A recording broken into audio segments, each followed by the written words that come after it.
guys, my name is Tushar and you are watching iTech। दोस्तों आज हम इस वीडियो में प्रोसेसर के बारे में बात करने वाले हैं क्योंकि हमारे मोबाइल फ़ोन में और लैपटॉप में यूज होता है, मगर खासकर आज हम इस वीडियो में मोबाइल प्रोसेसर के बारे में बात करने वाले हैं। What is processor? प्रोसेसर क्या है? प्रोसेसर जैसे कि हमारे बॉडी को हमारा माइंड कंट्रोल करता है, उसी तरह हमारे स्मार्टफोन्स को हमारे प्रोसेसर कंट्रोल करते हैं।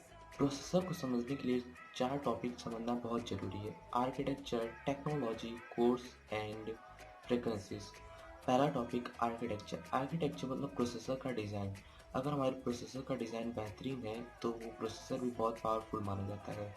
डिज़ाइन, हमारे प्रोसेसर की जो डिज़ाइन है एक कंपनी ARM करके वो बना कर देती है इन प्रोसेसर बनाने वाली कंपनीज को। ये मतलब अभी तक बहुत सारे ऐसे डिज़ाइन हैं जिसके नाम मैं कुछ आपको बताता हूँ। Cortex 5, 9, 11, 15, 53, 57 etc। Second topic technology. हमारा प्रोसेसर पूरी तरह टेक्नोलॉजी पर डिपेंड होता है। आर्किटेक्चर के बताए गए हिसाब से ये सारी कंपनीज नैनोमीटर टेक्नोलॉजी का यूज़ करके इन प्रोसेसर को बनाती हैं। हमारे प्रोसेसर में बहुत सारे छोटे छोटे ट्रांजिस्टर लगे होते हैं जो कि लाखों करोड़ों संख्या में होते हैं।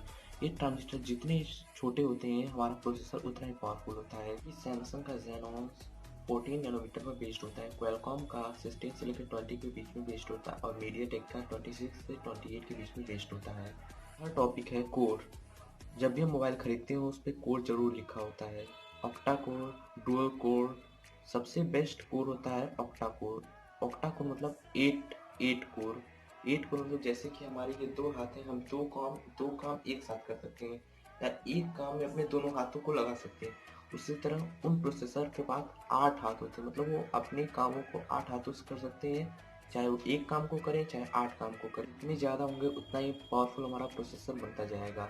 कोर के ज़्यादा होने के साथ साथ आर्किटेक्चर और टेक्नोलॉजी भी न्यू होनी चाहिए, तभी हमारा प्रोसेसर पावरफुल बनेगा, ना कि सिर्फ कोर से हमारा जो प्रोसेसर है पावरफुल हो जाएगा। और टेक्नोलॉजी इसलिए न्यू होनी चाहिए क्योंकि प्रोसेसर हमारा बेहतर से स्पीड दे सके और अच्छी तरीके से उस सिस्टम के लिए मॉडिफाई और सेटिस्फाई हो सके। चौथी टॉपिक फ्रीक्वेंसी। ये टॉपिक सभी टॉपिकों में सबसे ज़रूरी टॉपिक होता है।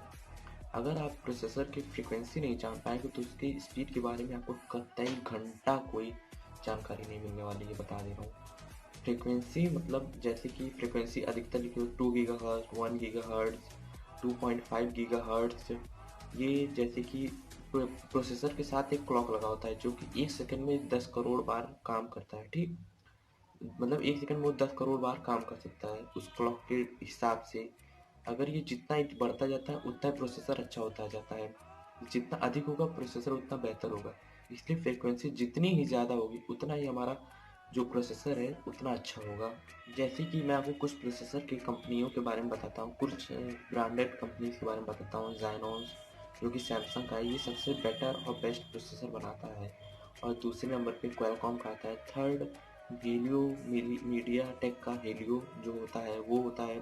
और चौथे नंबर पर आता है, मतलब ये क्रीम करके एक होता है जो हुआवे से अपने स्मार्टफोन में यूज़ करता है। ये भी बेस्ट होता है, बेटर होता है, सैमसंग की तरह ही होता है। हमारा वीडियो आपको अच्छा लगा हो तो चैनल को सब्सक्राइब करें, वीडियो को लाइक करें। अगर कोई सुझाव या कोई भी सवाल हमसे पूछना है आपको तो नीचे ज़रूर कमेंट करें, हम आपके कमेंट का जवाब देने का पूरा प्रयास करेंगे।